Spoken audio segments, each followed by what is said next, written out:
Root canal করা দাঁতে cap করতে হবে কি না, অথবা রুট ক্যানাল করলে কি ক্যাপ করতে হয়? রুট ক্যানাল এবং ক্যাপ কি একটা চিকিৎসা? আমাদের এই ধরনের কোশ্চেন প্রতিদিন শুনতে হয়। আজকে আমরা ডিটেলসে আলাপ করব যে রুট ক্যানাল এবং ক্যাপ বিষয়। আমরা আগের একটা ভিডিওতে রুট ক্যানাল সম্বন্ধে আলাপ করেছিলাম। আজকে আমরা সংক্ষেপে একটু বলবো। রুট ক্যানাল হচ্ছে দাঁতের ব্যথা মুক্ত করে ন্যাচারাল টুথটা মাড়িতে রাখার পদ্ধতি হচ্ছে রুট ক্যানাল।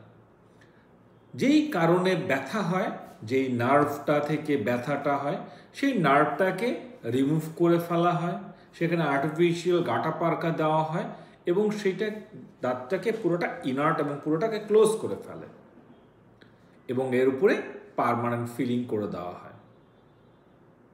এই প্রসেসটাকে রুট ক্যানাল ট্রিটমেন্ট বলা হয়। এখন রুট ক্যানাল করা হয় কোনোভাবে দাঁতের ক্যাপ এর অংশ, যেটাকে আমরা ক্রাউন বলি, দাঁতের একটা ক্রাউন আছে বা দাঁতের ওপরের অংশ, সেই অংশটা কোনো না কোনোভাবে ক্ষয় হয়েছে এবং এই ক্ষয়টা ধীরে ধীরে নার্ভে চলে গেছে, ফলে টুথ স্ট্রাকচার অনেকখানি কম্প্রোমাইজ থাকে। ক্যাপ এই দাঁতের উপরে এক্সট্রা একটা প্রোটেকশন দেয়, ফলে একটু শক্ত বা হাড্ডি জাতীয় খাবার খাওয়া যেতে পারতে পারে। এখন রুট ক্যানাল করার পরেই আমরা ক্যাপ করব কি না? সাধারণত রুট ক্যানাল করার পরেই ক্যাপের অ্যাডভাইস দেওয়া হয়ে থাকে, তবে কিছু কিছু টেকনিকে ক্যাপ ছাড়াও শুধু রুট ক্যানাল করে দাঁতটাকে সেভ করা যায় এবং সেটা ফাংশনালি এবং সেটা দিয়ে কাজ করে এবং সেটা দিয়ে নর্মালি সব ধরনের খাবার খাওয়া যাচ্ছে। নর্মাল খাবার তার মানে আমরা অবশ্যই হাড্ডি বা শক্ত খাবারকে আমরা কোনোভাবে প্রমোট করব না। নর্মাল খাবার হচ্ছে আপনি নর্মাল দৈনন্দিন জীবনে যে ধরনের খাবারগুলো খেয়ে থাকে সেগুলোকে আমরা নর্মাল খাবারের মধ্যে রাখছি। ক্যাপ, এখন ক্যাপ কেন অনেক ক্ষেত্রে আমরা অ্যাভয়েড করি? আপনার যদি ক্যাপ সম্বন্ধে আইডিয়া থাকে তাহলে দাঁতের চারপাশটাকে কেটে ফেলা হয় এবং তার উপরে ঠিক দাঁতের অংশের মতো করে ক্যাপটা বসে পড়ে। এই ক্ষেত্রে ন্যাচারাল টুথের অ্যাপ্রক্সিমেটলি 40 থেকে 60% টুথ কেটে ফেলা হয় এবং এরপরে ক্যাপটা বসানো হয়। তবে যদি আমরা দাঁতের ভিতরে সেম স্ট্রেংথের ম্যাটেরিয়ালস অথবা ফিলিং অথবা অন্যভাবে এইটাকে দিতে পারি, তবে ক্যাপের প্রয়োজনীয়তা অনেক ক্ষেত্রেই কমে আসে। এখন কোন কোন ক্ষেত্রে আমরা ক্যাপ করব? যদি আমরা দেখি রোগীর অনেক কয়েকটা দাঁত নষ্ট, তার অনেকগুলো দাঁত ভাঙ্গা, কারণ এক্ষেত্রে অন্য অন্য দাঁতের ফোর্স ওই দাঁতের উপরে পড়ার একটা সম্ভাবনা থাকে। রোগী যদি খুব একটা দাঁতের নিয়ে কনসার্ন না থাকে, দাঁত উনি যদি প্রপারলি ব্রাশ না করার পসিবিলিটি থাকে, সেই ক্ষেত্রে আপনাকে ক্যাপ দিয়ে দেওয়াটা জরুরি। একটা টুথ স্ট্রাকচারের যদি 3টা বাউন্ডারি না থাকে, সেক্ষেত্রে অবশ্যই কম্পোজিট কোর এর ওপরে ক্যাপ করতে হবে। টুথ স্ট্রাকচার যদি ইনটেক থাকে, ওপর থেকে ক্ষয় হয়, সেক্ষেত্রে ক্যাপ করার কোনো প্রয়োজন নাই বললেই চলে। দাঁতের দুই পাশের স্ট্রাকচার আছে আর দুই পাশে স্ট্রাকচার নাই, এক্ষেত্রে আপনার ডেন্টাল সার্জনের কাছ থেকে গিয়ে পরামর্শ নেওয়া জরুরি, অথবা আপনার ডেন্টাল সার্জন আপনাকে দেখে এই সিদ্ধান্তটা দিবে যে ক্যাপ করতে হবে কি না। প্রিভিয়াসলি কোনো দাঁতে ক্যাপ করা ছিল, সেইটা খুলে গেছে, সেসব ক্ষেত্রে অবশ্যই ওই দাঁতে ক্যাপ করে নিতে হবে। আমরা যদি দেখি রোগীর ক্র্যাক টুথ সিনড্রোম আছে, দাঁত ভেঙে ভেঙে যাওয়ার রোগ আছে, সেক্ষেত্রে অবশ্যই ক্যাপের চাহিদা আছে।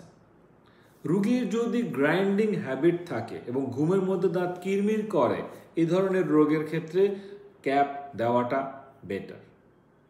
রোগীর যদি এক সাইডের দাঁত নেই, এক সাইডের দাঁত আছে এবং ওই সাইড দিয়ে খায়, আপনার দাঁত ট্রিটমেন্ট করছেন ওই সাইডের দাঁতে, সেক্ষেত্রেও ক্যাপটা করে নেওয়াটা ভালো। আমরা ক্যাপ কখন করতে পারবো না? ক্যাপ বসানোর জন্য দাঁতের মাড়ির ওপরে দাঁতের একটা স্ট্রাকচার লাগে যার উপরে ক্যাপটা বসে। যদি সাফিসিয়েন্ট স্ট্রাকচার না পাওয়া যায়, সেই ক্ষেত্রে ক্যাপ টেকার সম্ভাবনা অনেক কমে যায়। যদি দাঁতের ক্ষয়টা দুই রুটের মাঝ বরাবর চলে যায়, সেক্ষেত্রেও ক্যাপ অনেক ক্ষেত্রে খুব একটা উপকারে আসে না, কারণ ওই দাঁতটাই অ্যাকচুয়ালি সার্ভাইভ করার পসিবিলিটি অনেকখানি কমে যায়। কোনো কারণে দাঁত যদি কমপ্লিট ক্র্যাক থাকে, সেটা রুট ক্যানাল করার পরেও ক্যাপ করে রাখা পসিবল না। এছাড়াও আরও কিছু কারণ আছে যেটা ইনস্ট্যান্ট আমাদেরকে রোগীর কন্ডিশন দেখে সিদ্ধান্ত নিতে হয়। এই জন্য আপনার নিকটস্থ বিডিএস ডক্টরের কাছে কি জিজ্ঞেস করে নেওয়াটা বেটার। যদি আপনার বিডিএস ডক্টর আপনাকে ইনস্ট্যান্ট ক্যাপ করতেই বলে, আপনার যদি মনে কোনো সন্দেহ থাকে, তাহলে অবশ্যই আপনি সেকেন্ড ওপিনিয়ন নেওয়ার জন্য অন্য একটা ক্লিনিকে, যেটা লোকাল প্রিমিয়াম, এই ধরনের ক্লিনিকে গিয়ে কথা বলতে পারেন। ক্যাপ কতদিন পরে করা হয়? রুট ক্যানাল করার পরপরই করা হয় কিনা বা কিছু কিছু ক্ষেত্রে আমরা রুট ক্যানাল করার পরপরই ক্যাপের অ্যাডভাইস দিয়ে দিই। কিছু কিছু ক্ষেত্রে আমরা 21 থেকে 42 দিন অপেক্ষা করে ক্যাপ করার পরামর্শ দিই। তবে যদি আপনি দেখেন রোগীর বাইট প্রবলেম আছে, তখন আগেই করে নেওয়াটা ভালো। এছাড়া যদি আপনার কাছে মনে হয় যে দাঁতের ক্যাপ করার পরে এবং ক্যাপ কাটার পরে আপনার উপরের দাঁত এবং নিচের দাঁতের মাঝখানে সাফিসিয়েন্ট স্পেস নাই, আপনার ক্যাপের এক একটা থিকনেস আছে, সেই থিকনেস আপনি পাচ্ছেন না, সেই ক্ষেত্রে ক্যাপ না করাটা উত্তম। আমরা অনেক জায়গায় দেখেছি আমাদের অনেক রোগীর মুখে নিচের দাঁতের ক্যাপের একটা মোটা থিকনেস করে দিয়েছে, সেটা সাপোর্ট দিতে গিয়ে উপরের দাঁত কেটে ছোট করে ফেলা হয়েছে, যেটা সম্পূর্ণরূপে আমার কাছ থেকে ক্রাইম বলে মনে হয়। তো এই ধরনের কাজ থেকে অ্যাভয়েড থাকা বা বিরত থাকাটা জরুরি।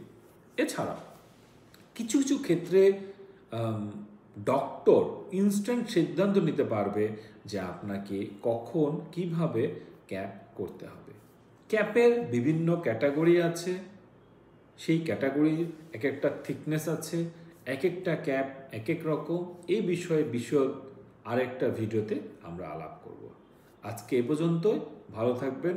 আল্লাহ হাফেজ। আসসালামু আলাইকুম।